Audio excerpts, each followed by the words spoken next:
Olá, fashionistas! Sejam muito bem-vindas e bem-vindos a mais um vídeo aqui do canal. Eu sou Silvia Medeiros, estilista de moda, e eu ajudo costureiras a também se tornarem estilistas e criarem vestidos de festa e noiva. Então, se você gosta desse tipo de conteúdo, aproveita agora o comecinho desse vídeo, já dá like, compartilha ele com outras pessoas e também se inscreva aqui no canal, que é de graça, você não paga nada e recebe aí um conteúdo de vida prática aqui no canal. Então, vamos lá! Bom, eu resolvi que eu ia desenvolver um modelo novo para a marca a qual eu trabalho há mais de 20 anos, a Fartingali. Então eu vou desenvolver hoje um vestido novo. Estou com uma renda aqui maravilhosa, incrível, que é essa renda aqui francesa. Vai ter vídeo aqui falando um pouquinho mais sobre ela. Então eu resolvi que eu queria fazer uma peça nova, uma peça mais diferenciada. Então eu já cortei a minha saia godê aqui, ela já tá cortada. E essa daqui sempre é a ponta do godê que acaba sobrando e eu sempre vou aproveitar todos os tecidos aqui. Se você não sabe aí da minha vida prática, o que eu gosto de fazer, o quanto eu gosto de aproveitar tecidos, aproveita e me segue lá no Instagram, @silviamedeiros_estilista, que eu posto muito conteúdo lá, ó, de bastidor mesmo, mostrando pra vocês o que eu faço todos os dias aí como estilista de moda. Então, aqui tá o tecido que eu cortei. O que eu defini que eu queria fazer? Eu sou um pouquinho diferente, talvez, de muitas estilistas que trabalham dentro do mercado da moda. Eu sei que, na maioria das vezes, quando a gente está trabalhando com coleções, a gente tem que ter todo um planejamento, a gente tem que ter toda uma estratégia para esse tipo de trabalho. No meu caso, como eu trabalho com vestidos de festa e noiva, eu trabalho para uma marca, né, para a Fartingali, é um pouquinho diferente, porque eu consigo ter liberdade para produzir aquilo que, em determinado momento, eu acho que vai dar ali mais resultado, né? Resultado de venda, das pessoas gostarem, da gente trazer mais clientes para o negócio, partindo de um modelo específico. Então, eu pensei no modelo que eu queria criar com essa renda francesa, uma renda que estava parada aqui, e era uma renda que tá com uma cor muito maravilhosa, uma cor que a gente tá vendendo e alugando bastante, que é esse terracota aqui, esse vermelho mais terroso. Então eu resolvi que eu quero fazer um vestido com esta renda, e eu escolhi para essa base um cetim com lycra nesta cor aqui. Vocês podem até falar, ah, mas esse cetim com lycra aí tá com uma cor mais rosada, mas é assim que tem que ser. A gente precisa de contraste quando a gente está trabalhando com tecidos. Não dá pra gente usar a mesma cor. Se a gente usa a mesma cor, eles não fazem um efeito de destaque. Então, eu quero um efeito assim, ó. Olha, opa, que coisa mais linda. Incrível, né? Vai ficar muito maravilhoso aqui o nosso vestido. Tá caindo as coisas aqui, mas faz parte. Então, agora, o que eu preciso fazer? Primeira coisa, a gente vai desenvolver uma modelagem. No meu caso, eu já tenho a modelagem. Eu sempre falo pra vocês que você otimizar tempo, tendo modelagens perfeitas, que vestem bem, faz com que você agilize todo o processo.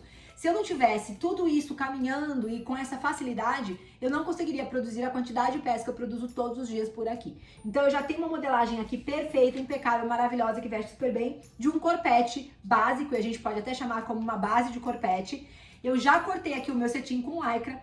Antes de cortar, eu já passei no ferro, porque esse cetim aqui, ele dá uma encolhida. Não são todos, mas por vias das dúvidas, eu sempre passo o ferro nele para dar um certo encolhimento.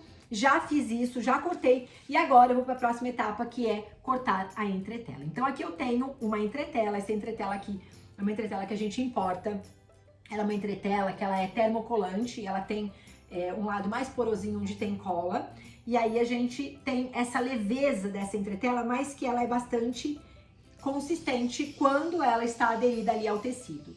Legal também dessa entretela é que a gente consegue fazer camadas nela. Então depois eu vou contar um pouquinho mais pra vocês em outro vídeo sobre essa entretela aqui. Vou contar todos os detalhes, mas agora eu preciso cortar, porque a gente tá aqui, ó, com muita coisa pra fazer. Hoje eu parei aqui só pra gravar esse vídeo pra vocês. Falei, vamos lá, vamos mostrar um pouquinho de vida prática, como é que funciona. Bom, todas as vezes que eu vou cortar a entretela, eu pego sempre meu tecido e eu não corto de 4 em 4, né? Porque aqui eu tenho 4 partes cortadas, eu preciso cortar 4 entretelas. Eu entretelo tanto o tecido principal quanto o forro.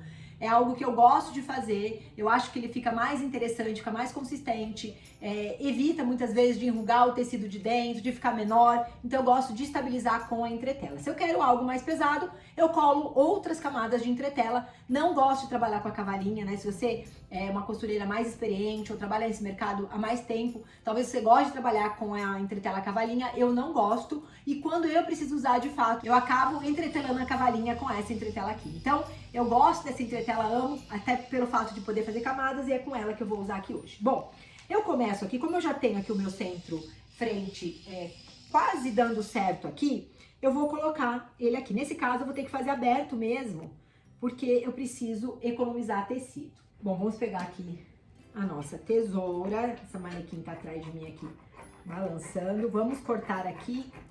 eu corto um pouquinho maior. Eu poderia até cortar com precisão, mas eu confesso para vocês que leva mais tempo.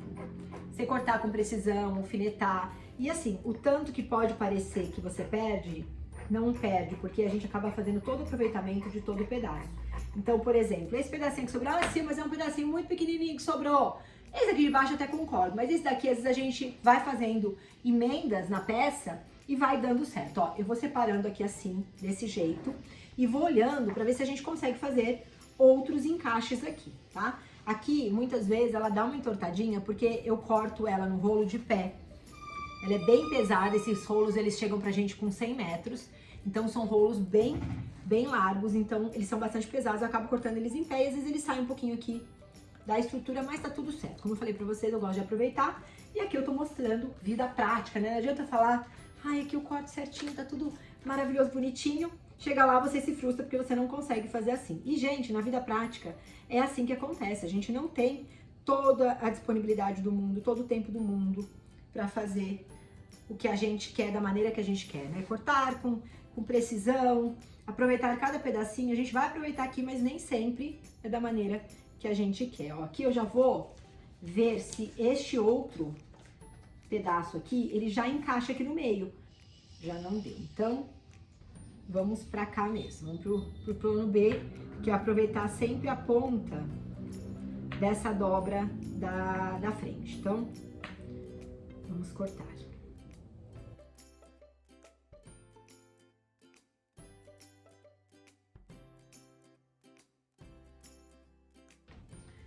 Pronto, já terminei aqui o corte da nossa entretela. E o que eu faço aqui? Todas as vezes que eu vou entretelar, eu sempre faço um lado do brilho e o outro lado do opaco. Porque aqui eu tô falando do cetim com lycra. O cetim com lycra é esse tecido que ele tem um lado mais brilhante, o lado do cetim, e o lado de dentro, que é o lado mais opaco. Eu sempre gosto de usar para a parte externa, quando a gente tá falando de tecidos mais leves, como o alure, o devoré de seda, o musselino toque de seda, eu gosto de usar a parte opaca. Eu não gosto muito desse brilho em tecidos transparentes. No caso da renda, que ela também tem uma transparência, eu vejo o que eu acho que fica mais interessante dependendo de cada modelo. Então, sempre eu vou fazer um lado de brilho, um lado de opaco.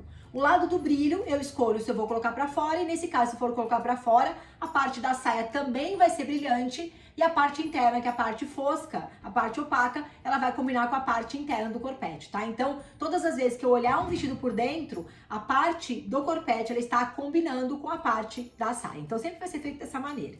Então, aqui eu faço assim, ó.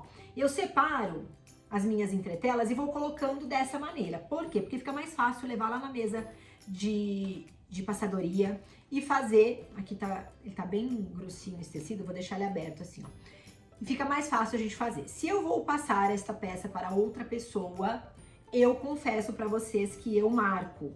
Eu coloco um alfinetinho aqui nas partes, porque é comum as pessoas deixarem cair uma partezinha no chão, confundir, misturar. Como elas ficam um pouquinho maior, você consegue dar uma encaixada de uma para outra, por exemplo, fazer os lados errados. Então, por experiência, eu já sei, ó, vou sempre fazendo essa conferência, opaco, opaco, eu vou conferindo aqui e vou fazendo. Eu gosto de eu mesma fazer essa entretela, porque quando a gente conhece um pouco mais de modelagem, quando a gente trabalha com a modelagem, fica mais fácil pra gente poder ver se a peça não tá dando uma entortadinha. Às vezes acontece, a gente tá falando de uma passadoria, quando você passa o tecido, ele tende a ficar um pouquinho mais mole, então pode acontecer dele dar uma entortadinha. Então, por conta disso, eu gosto muito de entretelar. Mas a gente tá com ferro a menos aqui, o nosso ferro quebrou, a gente não conseguiu consertar, e eu tô pra comprar um ferro e não tô conseguindo parar, vocês acreditam? Não tô conseguindo parar pra ver, pra escolher, pra ver se tem alguma nova alternativa aí no mercado. Então, eu tô indo de olho aí no ferro pra trazer pra vocês também uma referência nova. Então, é por esse motivo realmente que eu não comprei um outro ferro só para entretela. Mas em breve vocês vão ver aqui esse ferro, vai dar certo, vai dar tempo. E aí vocês vão ver esse novo ferro aí pra poder entretelar, né? Ferro industrial, semi-industrial, que sempre é muito bom. Então aqui, ó, eu tô comparando, ó, as minhas partes, então sempre um lado do brilho e um lado do opaco. Ó, é assim que eu preciso, opaco, opaco, brilho, brilho. Tá? Então o brilho vai ficar pra fora, acredito eu, que eu vou escolher o brilho, o opaco em contato com o tecido, o brilho pra fora. Depois vocês vão ver, porque eu falo que às vezes a gente tá gravando o vídeo aqui, a gente vai mudando de ideia o tempo todo, então é importante entender que quando a gente tá partindo de criações novas, autorais, a gente precisa ter essa possibilidade. Aqui também, o último que eu fiz aqui, eu fiz o opaco pra fora, então é o brilho pra fora. Então, feito aqui, eu já marquei a minha entretela, eu vou entretelar e aí eu volto mostrando pra vocês qual que é a próxima etapa que a gente vai fazer aqui. Bom, já tá entretelado aqui e aí ele fica assim desse jeito, ó.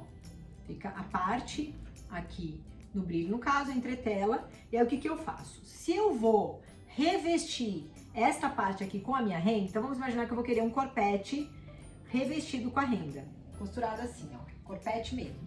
O que que eu faço? Eu, antes de fazer o processo de overlock, porque sim, eu faço overlock em todas as minhas partes, mesmo que elas fiquem embutidas, eu gosto desse acabamento, eu acho que principalmente em locação, que você precisa lavar a peça, você precisa ter ela dentro, de maneira que ela não puxe fio, de maneira que ela não desmanche, de maneira que ela fique mais inteira. Ela vai durar mais, você vai ganhar mais dinheiro também com esse produto. Então, se você for revestir assim, eu faço o quê? Agora eu corto a minha renda no formato do meu corpete aqui, da modelagem que tá já entretelada, e aí eu vou costurar na reta e depois eu vou overlocar. Nesse caso, eu vou fazer uma peça diferente. Eu vou usar esse corpete aqui só como base dele. Então, o que que eu preciso fazer? Aqui nada, eu já posso lá na máquina, já overlocar aqui as minhas partes desse jeito. Vou montar o meu corpete, vou voltar aqui, vou trazer ele aqui já montadinho, para que a gente já dê início aí na construção da nossa blusa totalmente feita aqui no processo de mulagem.